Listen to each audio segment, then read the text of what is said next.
Gjendja financiare e gjitha komunave të Republikës së Kosovës ka qenë e rënduar, por këtë vit vazhdon të jetë edhe më rënduar, dhe ne për këtë situatë gjithmonë kemi bërë paralajmërime të me kohë edhe në nivelin qendror, këtë rast duke filluar nga kryeministri i Qeverisë së Republikës së Kosovës zoti Albin Kurti, ministri i Financave edhe e gjithë qeveria që tash. Për faktin se tashmë kemi një kontratë kolektive e cila është bërë shumë e rëndë për gjitha komunat, dhe pasojat nga kontrata kolektive janë jashtëzakonisht të mëdha që janë bartur ndër vite. Ne si kryetarët komunave asnjëherë nuk e kemi kundërshtuar kontratën kolektive, por ne kemi kundërshtuar adresën e obligimeve, kush duhet paguajë për kontratën kolektive, dhe kemi konsideruar si të padrejtë gjithmonë sepse duhet paguajnë komunat kur ato nuk janë nënshkruese të kontratës kolektive. Pra, këtë barë të nënshkrimit të kontratës kolektive duhet ta batin ata që kanë nënshkruar, në këtë rast Qeveria e Republikës së Kosovës, sepse janë 3 kryeministra cilët e kanë nënshkruar kontratën kolektive dhe ministrat e tyre. E prandaj ata dhe është dashur që t'i përgjigjen pikërisht nënshkrimit të tyre dhe gjejnë mundësitë buxhetore që të paguhet kontrata kolektive dhe obligimet e kontratës kolektive. Fatkeqësisht nuk e kanë bërë dhe në këtë rast komunat janë dëmtuar me 10 miliona euro. Më saktë nga kalkulimet që ne kemi bërë për vitet e kaluar ka qenë një shifër për afër 150 milion euro që janë dëmtuar komunat e Republikës së Kosovës, kryesisht në investimet kapitale, por edhe në malle dhe në shërbime që janë pjesë e buxheteve të komunave të Republikës së Kosovës. Nuk ka asnjë takim që ne kemi pasur me kryeministrat, të gjitha kryeministrat që përmenda, dhe që ne nuk kemi ngritur këtë çështje. Fatkeqësisht nuk është ndërmarr asnjë vepër. Ne po ashtu kemi ngritur edhe çështjen se nuk janë përfitues vetëm ata që janë pjesë e kontratës kolektive, në këtë rast mësimdhënësit shërbyesi të tjerë shtetëror. Po përfituesit më të mëdhaj janë përfituesit e tretë, janë avokatët, janë përmbaruesit. Dhe kjo është gjëja më e padrejtë që është duke i ndodhur kontingjencës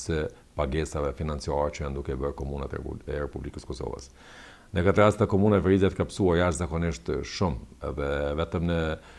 muajin janar ne kemi marrë një faturë për 12.7 milion euro që ne duhet të paguajmë në kohë të proceseve përmbarimore. Dhe fatkeqësia më e madhe është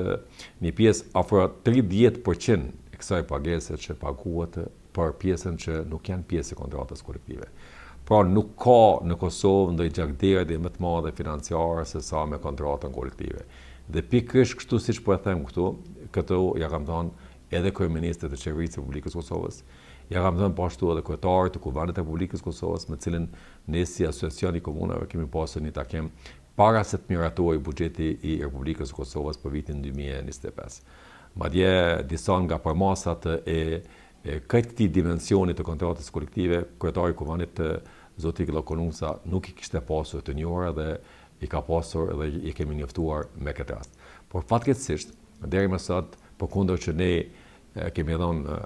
solucione të ndryshme të zgjidhjes së kësaj situate, ne ende nuk e kemi përgjigjen adekuate dhe si rrjedhoi e kësaj, pra ende komunat vazhdojnë të kenë pasojën e kësaj kontingjence financiare që buron nga kontrata kolektive. Unë mendoj që është momenti i fundit që të ndalet kushtimisht të them një lloj sulmi, sepse kjo i vjen një lloj sulmi ndaj komunave, edhe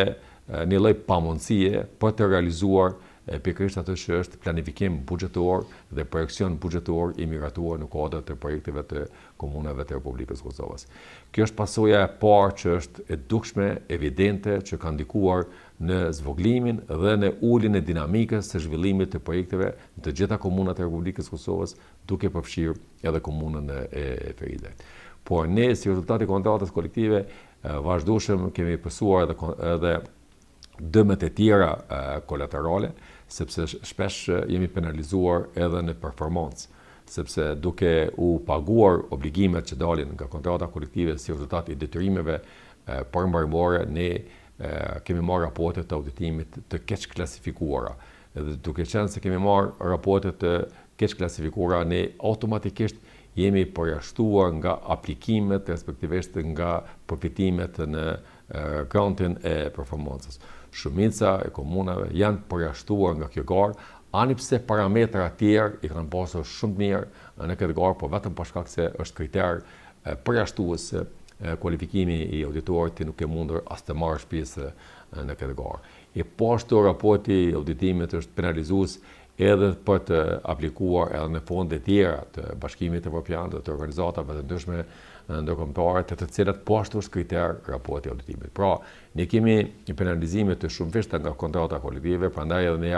bëjmë thirrje qeverisë së Republikës Kosovës, duke filluar nga kryeministri i saj në detyrë zoti Albin Kurti, që të marrin gjitha veprimet në mënyrë që t'i përgjigjen kërkesave të kryetarëve të komunave në mënyrë që të ndalet kjo gjakdjerje financiare që fatkeqësisht është bërë shkatërrimtare dhe ka vu në vetë ekzistencën e funksionimit të pushtetit lokal, në këtë rast të komunave, domthonë është një cenim i vetë ekzistencës të funksionimit të komunave të Republikës së Kosovës, dhe unë po besoj që kjo do duhet të ishte një lloj alarmi edhe që t'i vihet fundi më në fund të